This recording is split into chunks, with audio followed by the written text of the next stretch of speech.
Yes, and therefore it is subliminally picked up by people as an image. It's an interesting point. What I then did was my apologies about this, it can get quite temperamental. That's why I always bring extra batteries. And also multiple... Oh, it did. And playing it slow. Now, Alan and I, when I did the talk recently, Alan was really surprised when this sort of came up. Because if Funkhauser's theory is correct, that we have precognitive dreams, it is therefore possible that dreams do in some way perceive the future. Now this gentleman here was J.W. Dunn, who, as I'm now aware from Alan telling me, was also an aviation designer. I think I'd known that before, but the major problem was I was confused as to how he could have been designing planes in 1902. Clearly he did that later. On May the 8th, 1902, Dunn was down in South Africa, covering towards the end of the Boer War. And while he was there, he had a particular vivid dream. And he dreamt that he was living on a French-speaking Caribbean island. And while he was there, the French inhabitants of the island came to him and said, can he please help them? Because there'd been a massive explosion in the capital city on the island.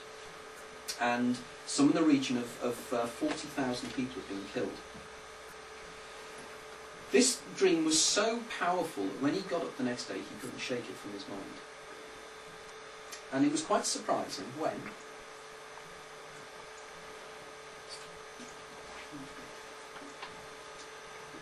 the news came through from London, and the newspapers came through, that on the night of May the 8th, 1902, there had been a massive explosion on the island of Martinique in the French Caribbean.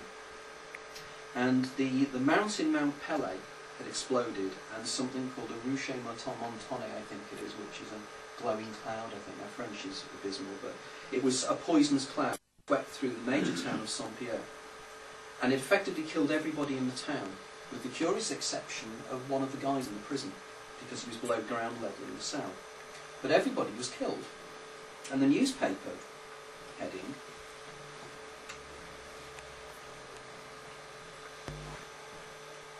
I may give up with this and use the other one if you just bear with me a second. Newspapers came through. After the event, J.W. Dunn was so fascinated, he wrote an absolutely wonderful book called An Experiment of Time, which dealt with precognition generally, and he collected some very, very fascinating precognitive events that seem to very much prove the fact that, again, it's dreams that are precognitions in one way or another. Now, the interesting thing was that he used to do talks rather similar to myself. And he used to go around making these talks. And he always used to say that, remember I got it wrong slightly there, he said 30,000 people had died. No, that's correct. In the dream, it said that 30,000 people had died. When he was doing a talk one day, someone turned around to him and said, you know you've got that wrong. In fact, 40,000 people died, not 30. And he went back to the original newspaper. What had happened is he misread it. So again, he was remembering not the event, but the reading of the newspaper. So yet again, we have this idea that precognition seems to be a much more intensely personal thing than just recognising an event. This one here is a very interesting one. This is Glass School, taken a photograph coincidentally about 1902, and it's a school in South Wales. And in 1966, in October of 1966, a little girl called Errol May Jones woke up in the morning and she said, "Mummy, I don't want to go to school today. I had a terrible dream that I was surrounded in black. I was surrounded in black. All my friends were surrounded in blackness." The mother told her, "Don't be silly, you need to go to school." She went to school and nothing happened. And she came back and she was quite happy about things.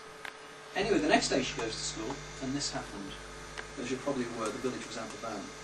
The little Errol May Jones, I think it's 148 other people, mostly children, died that day when a viscous amount of sludge came down through the village because it had been raining heavily a few days before, ploughed through the village, destroyed 2 or 3 houses and ploughed straight into the school. Now clearly there was something within little Errol May Jones that was desperately trying to communicate with her or her mother to say, don't go to school this day, it's something terrible is going to happen to you. That fascinates me because I thought, this is interesting. Is it possible that there's another part of our personality, a subliminal part of our personality, that does seem to be aware of the future and feeds the dreams in some way to communicate with us in one another? And then I came across this. In 1961, a lady by the name of Joyce Donahue had a hyperactive son. And she took herself off to the doctor and said to the doctor, look, is there anything you can give my son, any form of sedative, to calm him down? And the doctor turned around and said, well, you're in luck, because there is a comparatively new drug on the market called Distabal, marketed by distillers, and this is guaranteed to be virtually harmless. Even pregnant women can take it. So therefore a little boy, there'd be no problem with a little boy taking this drug. So she happily takes the drug home, and she gives it to her son, and it worked. He calmed down. And in fact, she didn't use anywhere near the full dosage, which meant that she had quite a few of the tablets left. So she placed the tablets into her bathroom cabinet and forgot about them. And round about a month later, she wakes up in the middle of the night feeling very ill at ease. Something is keeping her awake. And she thinks to herself, I know, I could take some of that Distabal stuff. I need something to calm me down. It'll help me sleep. So she goes to the bathroom cabinet, takes the Distabal out, takes it downstairs, pours herself a glass of water, and as she's about to break into the blister pack to take the drug, a voice screams in her ear and says, do not take this. This is not for you. You are pregnant. Joyce was clearly horrified by this and didn't take the drugs. Now, what is interesting about that is that she was indeed pregnant. So this, to a certain extent, was possibly precognitive. Of course, there's a reasoned argument to say, though, that if she was at a particular stage of pregnancy, her body would have been changing in some way. And it's reasonable to argue that something subconsciously may have been aware that there were metabolic changes in her body, and therefore there was something different and possibly she could have been pregnant.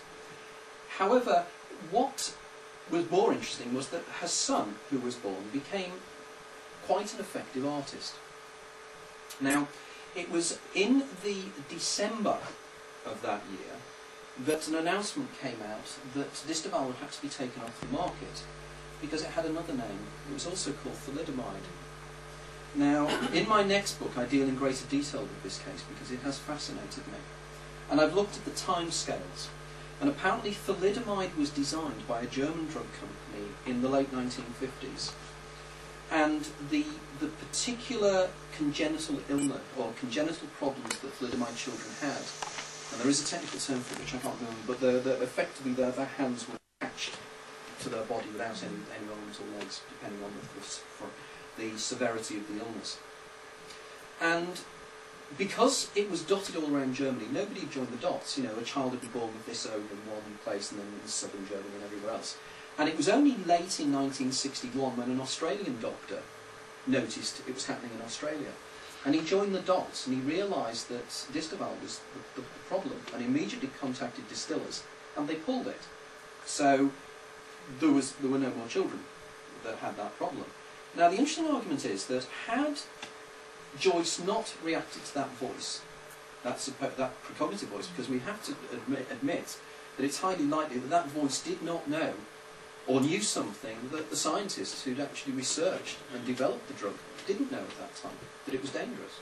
Not only that, it knew probably that it was going to have a little boy who was going to become an artist. Now, just for a second, think along the lines that did that voice know what was going to happen? And unlike Errol May